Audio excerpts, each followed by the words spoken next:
당신은 자신이 누구라고 생각합니까? 그녀는 자신을 현혹하는 늙은 여자일 뿐이다. 화면 속 메시지를 읽었을 때 나는 어안이 벙벙했다. 내 손가락이 떨리고 심장이 누군가에 꽉 막힌 것 같다.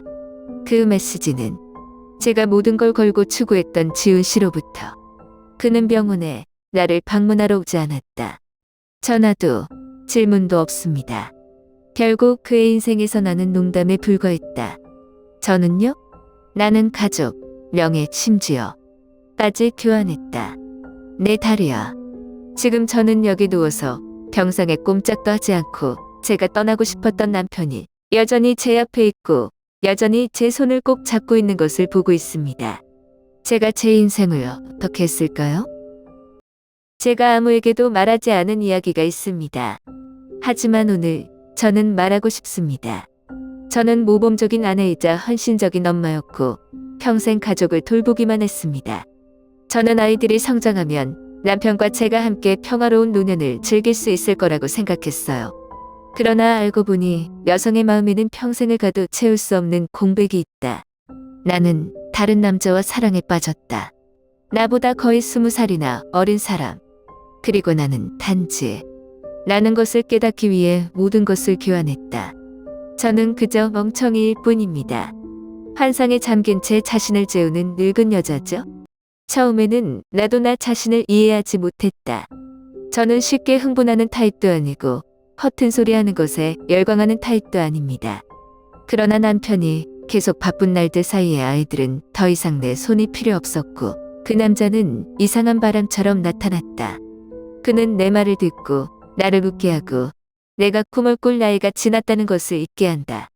나는 몇 년 동안 삶에 매몰되어 온 인간의 일부를 찾은 것처럼 다시 젊어지는 것 같다.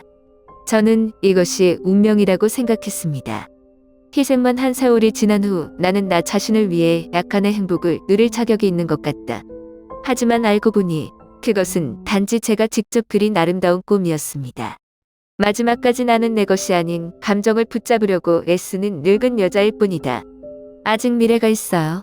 젊어요. 그리고 나는 내 삶의 한가운데에서 길을 잃은 사람일 뿐이다.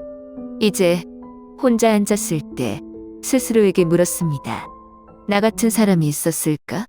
모든 것을 교환하고 자신이 바보에 불과하다는 것을 깨달은 사람이 있을까? 만약 그렇다면 댓글을 남겨주세요. 제가 적어도 이 이야기에서 외롭지 않다는 것을 알 수 있도록 말이죠. 저는 서울의 유명한 변호사 강동하의 아내 서혜진입니다. 우리는 30년 넘게 함께 해왔다. 사랑도 열정도 의무도 없는 결혼. 동하는 나쁜 사람이 아니에요. 그는 책임감 있는 남자이자 모범적인 아버지이다.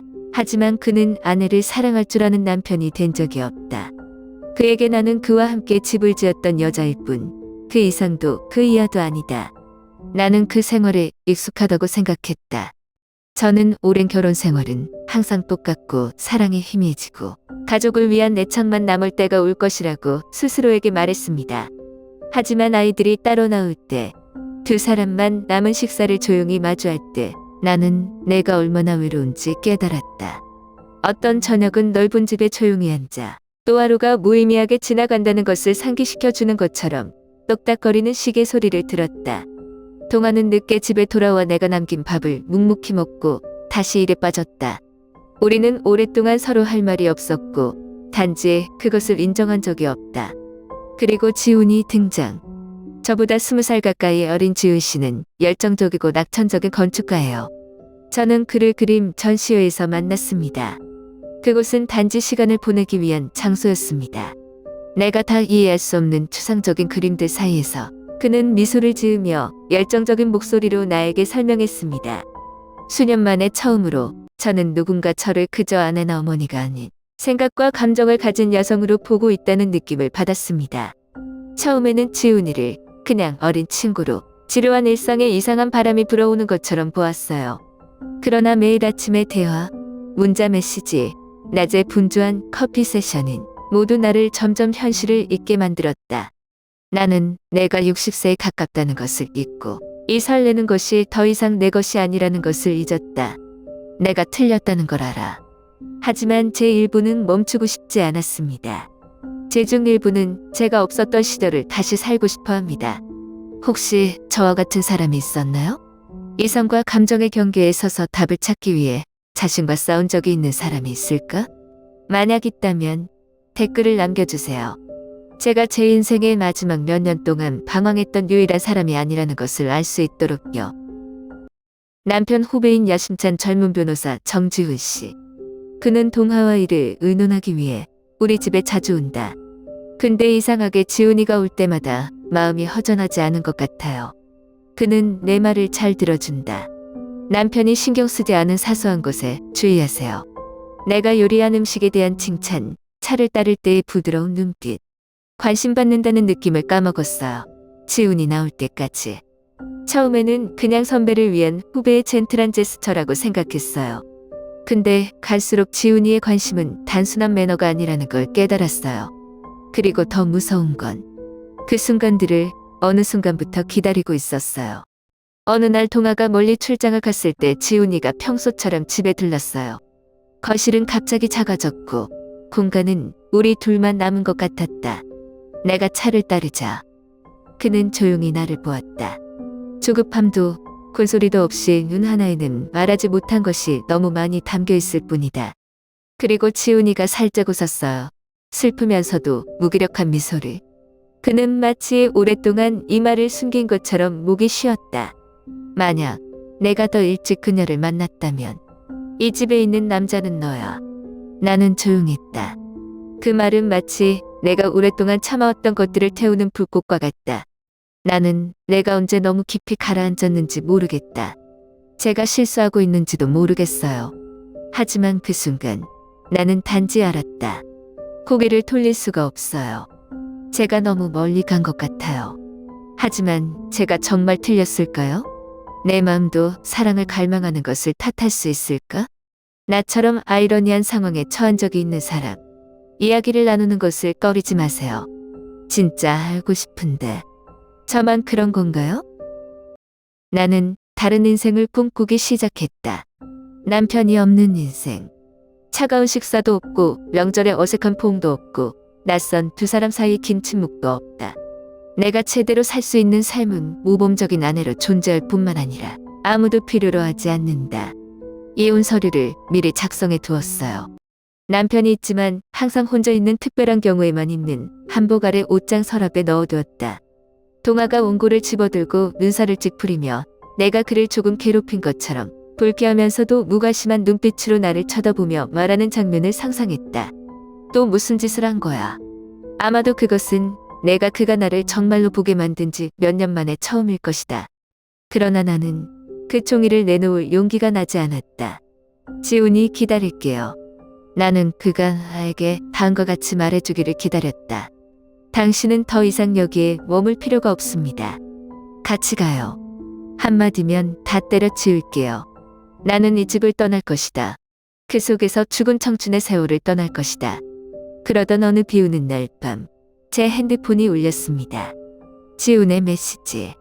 선생님, 저는 선생님 생각을 멈출 수가 없어요. 휴대전화 화면을 응시하다 가슴이 철렁 내려앉았다. 문자 한 통.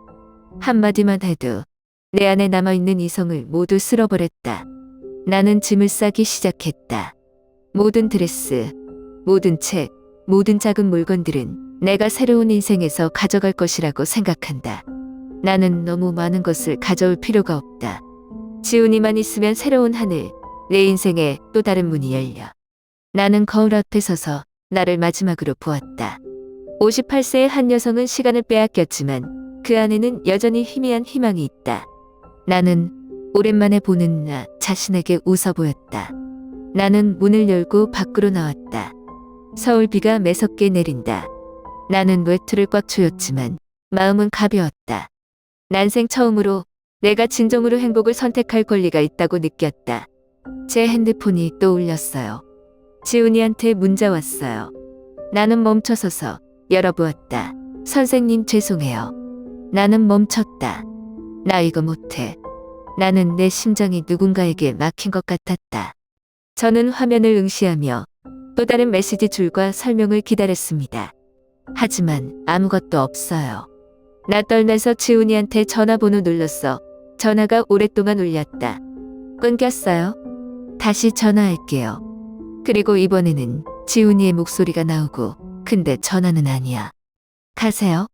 나는 고개를 돌린다. 지훈이가 저기 처마 밑에 서 있는데 저랑 몇 발자국밖에 안 떨어졌어. 그는 내가 상상했던 것처럼 나에게 달려오지도 안아주지도 않았다. 그의 얼굴에는 고통스러운 눈빛과 절망감이 감돌았다. 난 못해. 지훈이 되풀이했다. 죄송합니다. 그런데 못하겠어. 이해가 안 돼요. 저는 이해하고 싶지 않아요. 무슨 소리야, 지훈아. 목이 나갔어요. 선생님 생각을 멈출 수 없다고 하지 않았나요? 그는 마치 제가 너무 희박하고 너무 틀렸다는 듯이 저를 쳐다보았습니다. 선생님, 우리는 미래가 정말로 있었던 적이 없어요. 나는 고개를 저었다. 저는 받아들일 수 없어요. 아니요, 선생님한테 그러지 마세요. 지훈아, 내가 해. 데려가겠다고. 이쯤 왔으니까 돌아갈 수 없어. 근데 지훈이는 눈만 감고 심호흡을 하고 있어요. 그리고 나서 그는 자신을 죽이는 것처럼 낮은 목소리로 말했다. 선생님 저 곧 결혼해요. 청천벽력. 나는 비에 젖어 죽었고 온몸이 추웠다. 말도 안 돼. 말도 안 돼. 얼마 후에야 비로소 안전한 한마디를 할 수 있을지 모르겠다. 그럼 선생님께 말씀드린 모든 것 뭔데요? 지훈 씨, 아픈 미소. 사실이에요. 그렇다고 현실이 될 수 있는 것은 아니다. 저는 조용히 해요. 결국 저는 여전히 멍청한 여자일 뿐이라는 것이 밝혀졌습니다. 저는 모든 것을 교환했습니다. 단지 제가 교환할 수 있는 것이 없다는 것을 깨닫기 위해서요. 나는 몸을 돌려 걸었고 다리가 무거웠다. 비는 여전히 내렸지만 더 이상 춥지 않았다. 더 이상 아무 느낌이 없어요. 아마도 이것이 바로 나에 대한 벌일 것이다. 나처럼 빈손으로 돌아가기 위해 모든 것을 걸은 적이 있는 사람. 만약 있다면 저에게 말해주세요. 이 모든 것을 어떻게 하면 살아남을 수 있을까요? 비가 많이 와요. 무거운 물방울이 쏟아져 시야가 흐려졌다. 운전대를 꽉 잡았는데 손바닥에 흠뻑 젖어서인지 빗물 때문인지 땀 때문인지 모르겠다. 지훈이가 약속된 호텔로 운전해서 가고 있어요. 내 머릿속에는 오직 한 가지 생각이 있다. 미래. 동화가 없는 미래. 내 마음에 맞는 삶을 살 수 있는 미래. 나는 30년 동안 쌓아온 명예, 결혼, 평생 그 남자를 쫓기 위해 모든 것을 바꿀 준비가 되어 있다. 제 핸드폰이 울려요. 나는 화면을 힐끗 보았다. 남편에게서 온 메시지. 혜진아, 어디야 가지 마요. 나는 아연했다. 동화는 나에게 그런 말을 한 적이 없다. 몇 년 동안 그는 내가 어디에 있는지 물어본 적도 없고 나에게 어떤 것도 멈추라고 말한 적도 없다. 어떻게 대답해야 할지 모르겠어요. 핸드폰 화면에서는 떨리지만 전속 누르지 못한 손가락이 쾅! 밝은 전조등 하나가 나를 똑바로 비추었다. 나는 반응할 시간이 없었다. 이 모든 것이 순식간에 일어났습니다. 검은 그림자가 달려오고 바퀴가 젖은 노면을 미끄러졌다. 귀에 거슬리는 충돌음이 울렸고 그리고 나서 아파. 통증이 온몸에 엄습했다. 가슴이 뭉개지는 것 같았고 숨이 목구멍에 막혔다. 저는 제가 튕겨져 나갔다가 끝없는 구덩이로 끌려가는 것을 느꼈습니다. 유리 깨지는 소리, 자동차 경적 소리, 빗속에서 누군가가 공포에 질려 외치는 소리, 그리고 어둠이 저를 집어삼켰습니다. 나는 내가 얼마나 오랫동안 의식을 잃었는지 모른다. 강한 살균제 냄새가 코를 찔렀다. 주의가 하얘요. 눈을 떠보려 했지만 온몸이 말을 듣지 않는 것 같았다. 어디선가 사람 소리가 들렸다. 의사 선생님, 깨어났어요. 한 손이 내 손을 꽉 쥐었다. 저는 보려고 노력했고 깨달았습니다. 동화. 그의 눈은 충혈되어 있었고 얼굴은 그 어느 때보다도 피로해 보였다. 하지만 나를 놀라게 한 것은 그의 얼굴 표정이다. 그는 울고 있다. 동화는 울어본 적이 없다.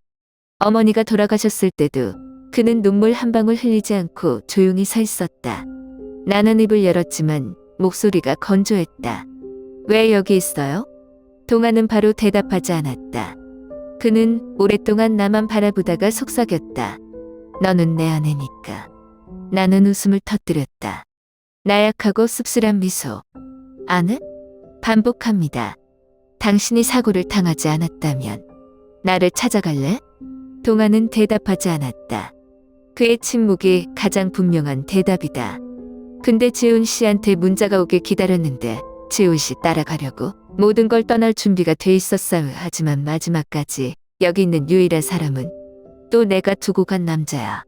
운명은 아마도 이 세상에서 가장 잔인한 것일 것이다. 나는 눈을 감고 가슴속에 뭉클한 모든 쓰라림을 삼키려고 노력했다. 죽음의 순간에 서본 사람이 있다면 깨닫는 것은 내가 도망가려고 했던 모든 것들이 결국 내 곁에 남아있을까? 만약 있다면 나에게 말해주세요. 제가 어떻게 해야 하죠?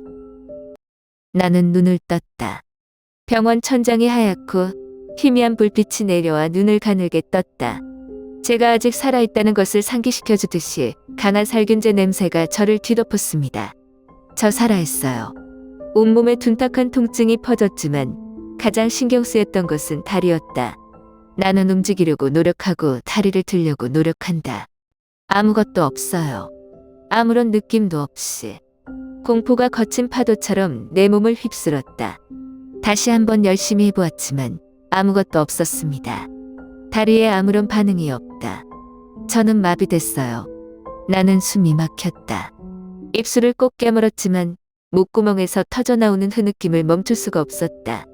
그리고 나서 한 남자의 목소리가 저를 현실로 끌어당겼습니다. 깼어요. 동아. 그는 내 옆에 앉아 눈을 붉혔다. 나는 그가 그런 것을 본 적이 없다. 더 이상 30년 동안 내가 익숙한 차갑고 먼 남자가 아니다. 그는 떨리는 목소리로 내 손을 꼭 잡았다. 난 내가 인 줄 알았어. 영원히 널 잃게 될 거야. 그의 손은 따뜻하다. 제가 원하던 따뜻함입니다. 하지만 지금은 어떻게 대처해야 할지 모르겠습니다. 나는 거의 이 남자를 버릴 뻔했다. 나는 지금 내 마음에 어떤 감정을 가지고 있는지 모르겠다. 고통? 후회? 아니면 그냥 공허한 것일까요? 하지만 한 가지 더 나를 아프게 하는 것이 있다. 지훈이 없어. 메시지가 없습니다. 한 통의 전화도 없었다. 한마디의 안부도 없이. 마치 제 인생에 없었던 것처럼 사라졌어요. 그는 내 생각을 멈출 수 없다고 말한 적이 있다. 하지만 결국 남는 사람은 쓸쓸한 고독과 쓸모없는 다리를 가진 나뿐이었다. 아마도 이것이 제가 바보로 여겨야 할 때까일 것입니다. 저는 제가 행복을 찾기 위해 사랑 없는 결혼에서 나올 수 있다고 믿었어요. 저랑 손을 잡고 새로운 페이지로 넘어갈 지훈이가 될 거라고 믿었는데, 하지만 알고 보니 저는 그저 허무맹랑한 꿈을 쫓는 나이든 여자였습니다. 고개를 돌려 동아를 바라본다. 그는 여전히 거기에 앉아서 내 손을 꼭 잡고 놓으면 내가 사라질까봐 두려운 듯이 있었다. 동아. 나는 조용히 그의 이름을 불렀다. 여러 해 만에 처음으로. 그가 울려다 보니 눈빛이 초조해 보였다. 입술을 꼭 다물고 뜨거운 눈물이 볼을 타고 흘러내렸다. 하고 싶은 말이 너무 많아요. 그가 나를 원망하는지 묻고 싶다. 왜 이제 내가 아무것도 남지 않았을 때 그는 나를 이런 식으로 보는지 알고 싶다. 그러나 결국 나는 한 문장만 내뱉었다. 그날 사고를 당하지 않았다면 날 쫓아올까? 동아는 아연했다. 그는 바로 대답하지 않았다. 나는 그의 입술이 울퉁불퉁한 것을 보고 마치 할 말이 있는 것처럼, 그러나 말할 수 없었다. 그리고 마침내 그는 제 손을 더 꽉 잡고 고개를 깊이 숙였습니다. 그의 침묵이 답이다. 나는 뼛속까지 쓴웃음을 지으며 웃음을 터뜨렸다. 사람을 잘못 믿었어요. 지훈이까지, 동아까지, 그리고 심지어 자기 자신. 잘못된 사람을 믿어본 적 있는 사람. 만약 있다면 나에게 당신의 이야기를 해주세요. 아마도 우리는 우리가 생각하는 것만큼 외롭지 않을 것이다. 저는 제가 인생을 다시 할 수 있다고 생각했어요. 나는 용기만 있으면 새로운 길을 찾을 수 있을 것이라고 믿었다. 새로운 삶, 새로운 사랑. 하지만 결국 저는 패배자였습니다. 지훈이가 내 옆에 있을 줄 알았어. 내 손을 꼭 잡고 우리가 모든 편견, 모든 장벽을 다 같이 밟을 거라고 하지만 알고 보니 저는 그의 인생에서 모험에 불과했습니다. 일사병이 스쳐 지나갔다. 순간적인 호기심. 그는 나를 전혀 사랑하지 않는다. 그는 나와 미래를 함께하고 싶어 하지 않는다. 예전의 아름다운 약속들, 부드러운 눈빛들, 따뜻한 손길들. 이 모든 것은 나 자신을 믿게 하는 꿈일 뿐이다. 그리고 내가 깨어났을 때 나는 비로소 깨달았어. 유일하게 남은 사람. 내가 떠나려고 했던 남자야. 동화는 나를 나무라지 않는다. 그는 여전히 나를 돌보고 마치 아무 일도 없었던 것처럼 매일 나와 함께 있다. 그러나 그것이 나를 가장 고통스럽게 했다. 우리 사이에 치유할 수 없는 균열이 생겼다. 어느 날 저녁, 나는 그의 마음속에 한 번도 말하지 않은 실망이 얼마나 많은지 궁금해하며 그를 뒤에서 바라보았다. 그는 내가 그의 손을 놓고 싶었던 것처럼 내 손을 놓는 것에 대해 생각해 본 적이 있을까? 하지만 그는 아무 말도 하지 않았다. 그리고 나는 물어볼 자격도 없다. 제가 아는 건 돌아갈 수만 있다면 나는 결코 그 길에 발을 들여놓지 않을 것이다. 사랑과 행복의 환상에서 방황하지 않도록 하겠습니다. 나는 일사병이 나를 불쌍하고 어리석은 사람으로 만들지는 않을 것이다. 나는 내 손에 아무것도 없다는 것을 깨닫기 위해 모든 것을 교환하지는 않을 것이다. 하지만 세상의 과거로 돌아갈 사람이 어디 있겠는가? 모든 실수에는 대가가 있다. 그리고 저는 제 남은 인생을 대가를 치렀습니다. 당신은요? 인생을 바꿀 수 있는 선택 앞에 서게 된다면 너무 늦기 전에 감히 멈출 수 있을까요? 댓글로 많이 남겨주세요. 나는 너의 이야기를 알고 싶다. 왜냐하면 아마 어딘가에 나 같은 사람들이 아직 아름답지만 희박한 꿈 때문에 모든 것을 잃은 사람들,